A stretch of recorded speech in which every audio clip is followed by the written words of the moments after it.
Welcome back to Nomad Investing. Today I want to talk about a topic that has been hiding in the background, but is about to step right back into the spotlight. Inflation. We have all felt it before, and my view is that we're not done with it yet. In fact, I think inflation is going to pick up again. And in this video, I will break down why I believe that, and then I'll share where I'm putting my money to stay safe and even take advantage of it. Let's start with what's happening right now. As you can see here, the US inflation has cooled from its highs we saw in 2022, but look at the recent trend. Inflation isn't gone, it's bouncing around. In fact, in August, it went back up to 2.9%. That's a warning sign, because several powerful forces are lining up that could push inflation higher again. Let's break down three big ones. Tariffs. Tariffs are often sold as a way to punish foreign countries, but in reality, they are a tax that hits closer to home. Yes, in some cases, if an importer has very high margins, they might absorb some of the tariff costs themselves, at least in the short term. Also, you have to remember that not all importers are foreign. In fact, most of them are US citizens. So here's what really happens. Let's say a 10% tariff gets introduced. The importer might only raise prices by 3% at first, then another 3% the following year, and then eventually the rest. It is a gradual increase in prices, but not a sudden shock. But make no mistake, the cost gets passed along to the consumer sooner or later. This time, ahead of the tariff increases, many importers rushed to front-load shipments, buying large volume of goods before the tariffs went into effect. This led to a temporary surge in imports, as companies built up inventories to avoid higher costs. However, this strategy is not suitable in the long run. The stockpiled goods are now gradually being drawn down, which explains part of the decline in imports after the initial spike. Storage costs and the finite capacity of warehouses also means that the importers cannot keep deferring purchases indefinitely. As these pre-tariff inventories get depleted, demand for new imports began to normalize, though at the higher tariff-adjusted prices. Nothing in this world is free, not even tariffs. If you ever heard someone arguing, the importer pays the tariff, or China pays the tariff, not the consumer, ask yourself this: what would happen in an extreme case where tariffs jumps 500%? Do you really think importers would just eat that cost and consumers wouldn't see any price changes? Of course not. If it doesn't work with the 500%, it doesn't work with the 10%. Tariffs always flow downstream, and they always show up in consumer prices. It's just a matter of timing. Now there's one silver lining here. Tariffs are generally a one-time increase in costs. Once prices have adjusted, they don't keep rising from the same tariff every year. In that sense, tariffs may create a spike in inflation rather than a permanent ongoing burden. But during the adjustment phase, they absolutely push prices up and feed into the broader inflation story. Second is interest rates. Central banks, especially the Fed, had been hiking interest rates to fight the inflation in 2022. But now the conversation has flipped. Markets expect cuts. Why? Because even though the inflation is still running above the Fed's 2% target, unemployment is starting to rise. That's the Fed's dilemma. They have a dual mandate: keep inflation stable, but also support employment. Rising unemployment puts pressure onto them to lower rates, even if inflation hasn't fully cooled off.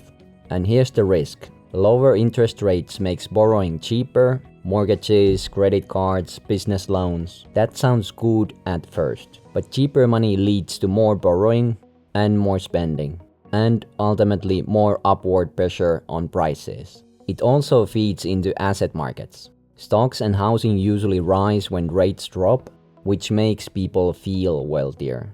And when consumers feel wealthier, they spend more, which can fuel inflation all over again. So while rate cuts might be necessary to support jobs, history shows that they almost always reignite inflation down the road. And the final third point is the elephant in the room: US government debt. The debt is now over 34 trillion and climbing fast. Serving that debt at today's higher interest rates is extremely expensive. That's one reason the Fed is under pressure to bring rates down. Lower rates means smaller interest payments for the government. At the same time, focusing on keeping unemployment low helps to boost the economy. And stronger job market means more people working, more income taxes collected, and more revenue flowing into the government's pockets. But here's the catch. One of the easiest ways to shrink the debt burden over time is to simply let inflation run a little higher. Inflation erodes the real value of debt. If the government owns trillions, having inflation at 3 to 4% instead of 2% makes that mountain of debt easier to manage. That's why some economists believe governments don't just tolerate inflation, they quietly prefer it. It is politically far easier to let inflation run 1 to 2% higher than the target than it is to raise taxes by the same amount across the board. In other words, inflation is the silent tax, and it's the path of least resistance for policymakers. So when you combine tariffs, lower interest rates, and a debt problem, you start to see the bigger picture. Inflation might not just stick around, it could actually accelerate again. So what does this mean for investors? If inflation is going to pick up again, what does that mean for us investors? Well, first thing to understand is that cash loses value when inflation runs hot. For normal people, this shows up in everyday life. Even if you're getting a 2% annual raise at work, if inflation is running at 3% or 4%, your paycheck actually buys less every year. Your raise doesn't keep up with the rising prices. It's the same with savings. Money just sitting in the bank slowly erodes in value. And bonds don't help much either. Fixed returns get eaten away when the cost of living keeps rising. The winners in this environment tend to be the assets that can either pass the price increases to customers or that naturally rise in value with inflation. That's why as investors, we need to think differently about where we put our money when inflation is a risk. So, where am I investing? In practice, the easiest way to protect yourself from inflation is to stay away from holding too much cash. When prices rise, cash loses value fast. So when you get your paycheck, the best move is either to invest it or spend it, of course, while keeping some aside for a rainy day or emergencies. So just invest or purchase some quality goods that will last for a lifetime.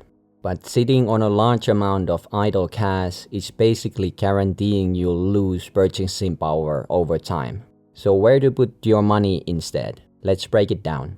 First, the obvious: stocks. Stock represent ownership in real businesses. When inflation rises, companies with strong pricing power, the ability to raise prices without losing customers, tend to do the best. Think consumer staples, utilities, or dominant brands. These businesses can pass higher costs on to consumers, which helps protect profits. But not all companies are safe. Businesses with thin margins, weak brands, or heavy debt often struggle when inflation and interest rates are high. For example, my biggest stock right now is Google, that is doing super well. Next up is REITs. Real estate investment trusts are another powerful tool. Many REITs have leases with built-in rent increases, sometimes directly tied to inflation. That means that their rental income grows as inflation grows. On top of that, real estate itself is a hard asset, and property values tend to rise over time. So with REITs, you get the double cheeseburger. Their book value is gonna increase with inflation, and also they can charge more from their customers. Third one is commodities, gold, and Bitcoin. Commodities like oil, gold, and even Bitcoin are often marketed as inflation hedges. Gold has thousands of years of history as a store of value, and Bitcoin is often called digital gold. They can do well when people lose confidence in fiat money. But here's why I'm not personally investing in them. They don't generate any cash flow. Unlike stocks and REITs, which pay dividends or rents, commodities just sit there. And Bitcoin in particular is extremely volatile. Yes, it might spike, but it can also crash hard. That's not the kind of risk-reward profile I want in my portfolio.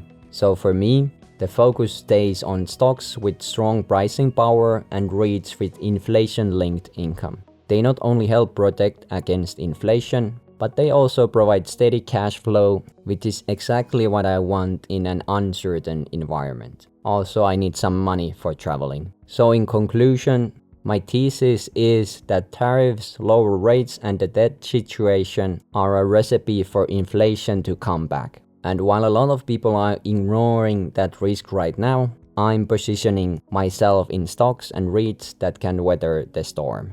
Well, what do you think? Do you agree that inflation is going to come back?